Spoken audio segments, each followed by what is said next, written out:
On the evening of Sunday, June 28, 2026, a family was out on the water at Lake Mattoon in east-central Illinois. Lake Mattoon is a reservoir of about 1,050 acres. On a warm Sunday in late June, it's a place for fishing boats and pontoons. Sammy Flynn, a resident of Effingham County, was on the lake with family and friends. Her father handed her an oar. He told her there were some dead fish drifting toward the boat and asked her to push them away. She reached out, then she stopped. In her own words, "I was like, something's not right, and I saw the tattoo." What was floating in the water was not a fish. It was part of a human arm. The Cumberland County Sheriff's Department responded that evening. Within a short time, they asked the Illinois State Police to take over the investigation. What none of them knew yet was that the answer wasn't in that lake at all. It was 175 miles north, in a quiet suburban neighborhood outside Chicago, inside a house where 3 adults lived together, and nobody, anywhere, had reported the man in the water missing. Before we go further, if you follow cases built on documents and evidence rather than rumor, hit that subscribe button. It's free, it takes 2 seconds, and it's the only thing that keeps this channel going. Now, back to Lake Mattoon. The recovery operation started immediately. On June 29th, staff with the Illinois Department of Natural Resources located multiple black plastic trash bags in the lake. According to court documents later filed in Will County, those bags were taped shut. They were weighted down with 5-pound weights and with concrete. Inside them were human remains. Over the following days, dive teams recovered more. The Lake Mattoon Marina was used as an operations base. Fire departments, search and rescue teams, and emergency medical services from across several counties assisted, but investigators still had no name. What they did have was ink. The arm carried 3 distinctive tattoos. The first was a skeleton holding a Green Bay Packers helmet. The second was the phrase, "Laugh or Cry," paired with 2 theater masks. The third was a Chicago Bears ball cap. There was one more detail. On a recovered hand, there was a ring. Engraved on it were the words Dale, a heart, and Robin. Illinois State Police made a decision that would break this case open. They released photographs of the tattoos to the public and asked anyone who recognized them to call ISP Zone 8 Investigations. That request traveled fast. About 175 miles north, a woman named Crystal Mann saw the photo. Mann is a cousin of a man named Dalewayne Turner. She later told ABC7 Chicago that she stared at that image for several minutes, trying to work out why it looked so familiar to her. Then it clicked. Within days, Illinois State Police confirmed it. The remains belonged to Dalewayne Turner, 38 years old, of Plainfield, Illinois. Now think about what that meant for investigators. A man from the Chicago suburbs, found in pieces in a lake almost 3 hours south. And in the weeks leading up to that Sunday, not one missing person report had ever been filed on him. So where had he been? Dalewayne Turner lived in the 2400 block of Ruth Fitzgerald Drive. That address sits in a Joliet neighborhood that carries a Plainfield mailing address, which is why you'll see both city names attached to this case in the reporting. He didn't live alone. Court records show he shared that home with 2 other adults. The first was his wife, Robin Turner, 62 years old.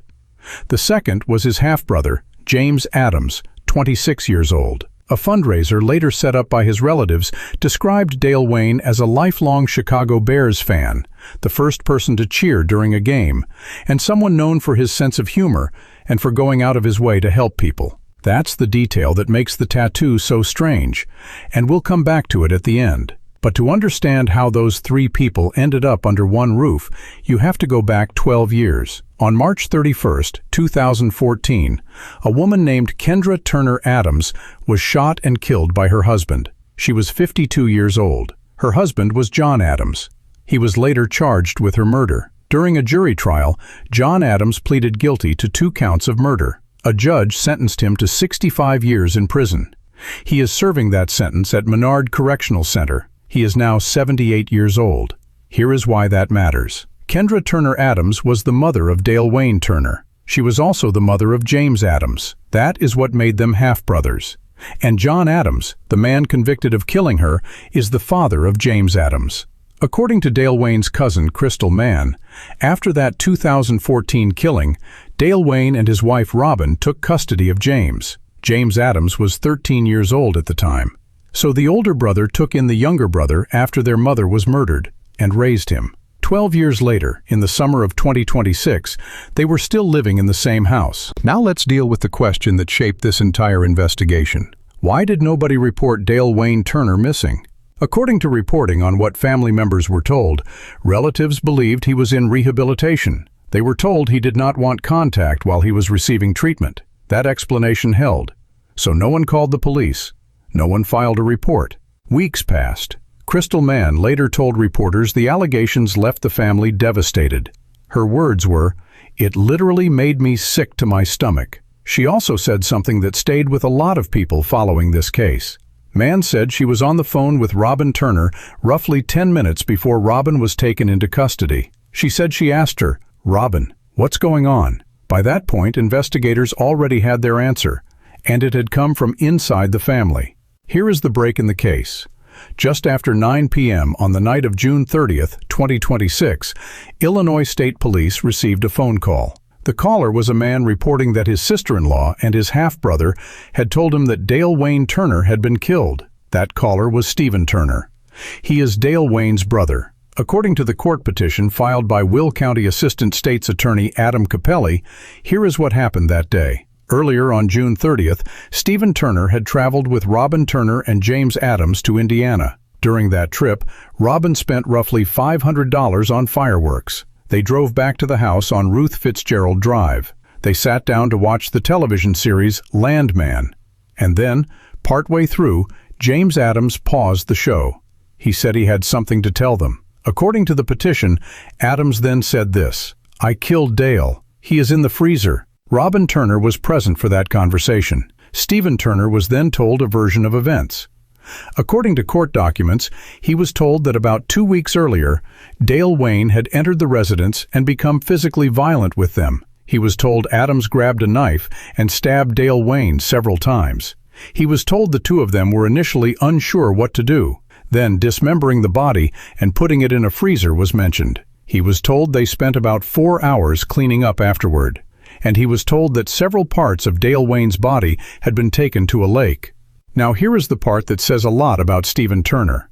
According to prosecutors, after hearing all of that, he hugged James Adams. He walked out of the house, and then he called 911.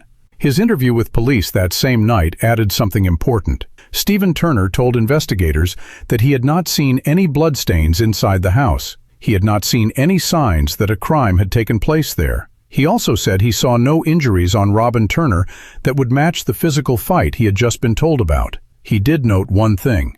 James Adams had a bruise on his arm. Adams told him it came from falling down the stairs. Hold on to that detail, because it becomes one of the most important pieces of this entire case. Let's get to the search warrant. On July 1st, 2026, Illinois State Police executed a search warrant at the residence in the 2400 block of Ruth Fitzgerald Drive. In a downstairs room, agents found a chest freezer. According to court records, that freezer was locked shut. It was wrapped in duct tape. It was covered with a blanket, and it had cinder blocks stacked on top of it. An Illinois State Police crime scene investigator opened it. Inside were the remains of Dalewayne Turner. Robin Turner and James Adams were taken into custody that day. The following day, July 2nd, Illinois State Police presented the case to the Will County State's Attorney's Office, and the first charges were approved. Now, the statements. James Adams invoked his Miranda rights. He declined to be interviewed, but according to prosecutors, he made a spontaneous statement anyway. His words, as quoted in the court petition, were, "The one thing I will say is that I did it, but I did it out of self-defense. I will tell you guys that." Robin Turner did speak with investigators. She told them that on June 21st, there had been an argument in the house between Dalewayne and James Adams. She said the argument was about sports cards. She said she was away from the residence when it happened. She said that when she came back, she smelled a faint odor of bleach cleaner. And she said that Adams later told her he had stabbed Dalewayne multiple times and that he had put the body in a freezer. According to the criminal complaint, after being taken into custody, both Adams and Robin Turner recounted that Dalewayne was stabbed several times, that he bled out, and that he died from his injuries. So both of them described the same outcome, but only one of them was describing himself as the person who did it. That distinction is going to matter enormously. If you're finding this useful so far, do me a favor and hit subscribe. This channel breaks down cases using court filings, police statements, and verified reporting. If that's what you're here for, subscribing genuinely helps. Now let's go through the evidence, because this is where the case stops being about statements and starts being about receipts. Investigators built a day-by-day timeline. Here it is. June 19, 2026. Robin Turner told police she purchased a freezer from a Best Buy in Plainfield. Her explanation was that the old freezer had broken. In court, Will County Assistant State's Attorney Victoria Oginski addressed that claim directly. Oginski said investigators tested the old freezer. It was working. She also said it was smaller than the new one. And then Oginski described a piece of video evidence. She said investigators recovered footage showing James Adams and Dalewayne Turner carrying that new freezer into the home together. Her words in that hearing were, Dalewayne ended up carrying his own coffin. June 21, 2026. This is the date prosecutors would later put in the indictment as the date of the killing, June 22, 2026. According to the petition, Robin Turner was exchanging text messages with someone saved as James. Those messages discussed obtaining dollies. They discussed carpet cleaner. They discussed moving heavy objects, including a reference to a hoist. And they discussed using bleach if things started to smell. In one of those messages, Robin Turner wrote, "Be sure to fully delete everything." June 23, 2026. Surveillance video from a Menards store in Crest Hill recorded Robin Turner and James Adams buying roughly 20 bags of concrete, along with other items. That same day, license plate reader cameras recorded a Ram pickup truck with bags of concrete visible in the bed. That truck was registered to both Robin Turner and James Adams. June 26, 2026. License plate reader cameras in Mahomet recorded that same truck again. This time, according to court documents, there were 2 tote bags in the bed of the truck with duct tape wrapped around them. Also on June 26th, license plate readers placed that truck in Mattoon. Mattoon is the town next to the lake. June 28, 2026. This is the night the arm was found. And according to court documents, on that same night, someone was still shopping. Surveillance footage from a Walmart in Mattoon recorded a purchase of weights and duct tape. Court documents allege James Adams made that purchase, and that he also bought a change of clothes. He is accused of changing into those new clothes in the store bathroom. His discarded clothing was later recovered from the Walmart dumpster. June 30, 2026. Illinois State Police used license plate readers to locate the pickup truck in Naperville. Agents followed it to Munster, Indiana, and then back to the house on Ruth Fitzgerald Drive. Later that same evening, Stephen Turner made his 911 call. Now, the digital evidence. Prosecutors said Robin Turner's Google search history contained a series of queries running from June 2 through June 25, 2026. That end date is 3 days before boaters found the arm. That start date is 19 days before the killing is alleged to have happened. According to prosecutors, those searches included a question about whether chloroform really knocks someone out, a question about whether a person can die from an overdose of lithium, the phrase chest freezer, a question about how you divorce someone you can't find, a question about whether a body has to be embalmed, and a search for a concrete mixer. Take a second on that timeline. The first search was logged on June 2nd. The indictment alleges Dalewayne Turner was killed on June 21st. Prosecutors have laid those searches out as evidence. What they will ultimately argue those searches prove has not yet been presented at a trial. That's worth keeping in mind.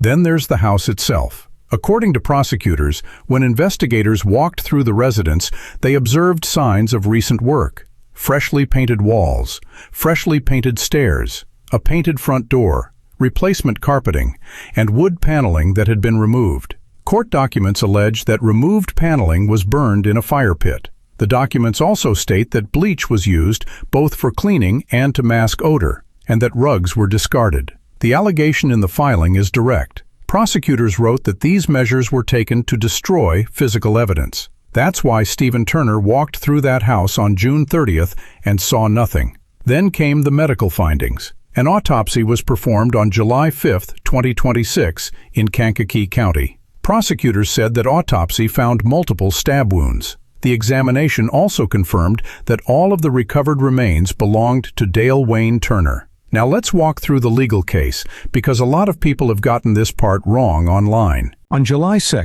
2026, the Will County State's Attorney's Office approved the first 2 charges against both defendants. Charge 1 was concealment of a homicide, a Class 3 felony. Charge 2 was dismembering a human body, a Class 10 felony. In Illinois, a Class 10 felony is the most serious category below first-degree murder. Now, about bond. A lot of viewers ask what the bail was set at. There wasn't any. Illinois eliminated cash bail under the SAFE-T Act. So instead of setting a dollar figure, prosecutors filed petitions asking the court to detain both defendants until trial. On July 17, 2026, Will County Judge Amy Bertani-Tomczak ruled on Robin Turner's detention. The judge granted the state's request. She found that prosecutors had met their burden in showing that no conditions of release could mitigate the danger Robin Turner posed to the public or to the key witness in the case. Robin Turner's attorney, Peter Buke, argued that the witness was not credible. James Adams was also ordered held. Then, in late July, the case went to a grand jury. The grand jury returned a 6-count indictment against both defendants. Here is exactly what those 6 counts are. 2 counts of first-degree murder alleging intent to kill or injure. 1 count of first-degree murder alleging they knew their acts created a strong probability of death or great bodily harm. 1 count of dismembering a human body, a Class 10 felony. And 2 counts of concealment of a homicidal death, Class 3 felonies. First-degree murder in Illinois is classified as a Class M felony. That indictment superseded the original complaint. The earlier counts were replaced. The indictment alleges that on June 21, 2026, Robin Turner and James Adams intended to kill or do great bodily harm to Dalewayne Turner, and that they did so by inflicting sharp force injury. Illinois State Police announced publicly on July 31, 2026, that the Will County State's Attorney's Office had approved the 3 first-degree murder counts on July 29. At his arraignment, James Adams pleaded not guilty through his attorneys. He was remanded to the custody of the Will County Sheriff's Office. The court also granted prosecutors leave to file an amended petition seeking to deny him pretrial release. Robin Turner was arraigned on the same 6 counts. Both remain in custody in the Will County Jail. Both are next scheduled to appear in Will County Circuit Court on September 10, 2026. No trial has been held. No verdict has been returned. Both defendants are presumed innocent unless and until they are convicted in court. So what is actually unresolved here? There are 2 questions this case has not answered. The first one is the self-defense claim. James Adams told police he did it, and that he did it in self-defense. The account relayed to Stephen Turner was that Dalewayne came into the house and became physically violent first. But Stephen Turner told investigators he saw no injuries on Robin Turner consistent with that. The only injury he noted was a bruise on Adams' arm, and Adams told him it came from falling down the stairs. That claim has not been tested in front of a jury. It's the single biggest open question in this case. The second question is about the charges themselves. Adams is the one who is alleged to have said he did it. Robin Turner told investigators she was told about it afterward. Yet the grand jury indicted both of them on identical counts, alleging shared intent on June 21st. Prosecutors have not publicly explained how they resolved those 2 competent accounts. And the defense has already put the credibility of the state's key witness in dispute. What do you make of that? If one person says, "I did it," and the other says, "He told me about it," should both face the same 3 murder counts? Drop your thoughts in the comments. I read them. Here's where the case stands today. Dalewayne Turner, 38 years old, was killed at his home in Will County, Illinois. The indictment alleges he died from sharp force injury on June 21, 2026. His remains were divided. Part were kept in a freezer in the basement of his own house. The rest were weighted with concrete, sealed in bags, and taken 175 miles south to a lake in Cumberland County. He was identified because a woman on a boat reached out with an oar, saw a tattoo, and made a phone call. His wife and his half-brother are each charged with 3 counts of first-degree murder, 1 count of dismembering a human body, and 2 counts of concealing a homicidal death. Both are being held without bail. Both are due back in court on September 10, 2026. And here's the detail this case always comes back to. Dalewayne Turner was a lifelong Chicago Bears fan. His family said so themselves. The tattoo on his arm was a skeleton holding a Green Bay Packers helmet, his rival's colors, permanently inked on his own body. It was the one thing about him nobody could mistake for anything else. And it is the only reason anyone ever learned his name. If you made it this far, subscribe. This channel covers cases like this using court filings and verified reporting, not speculation. New investigations every week. Thanks for watching.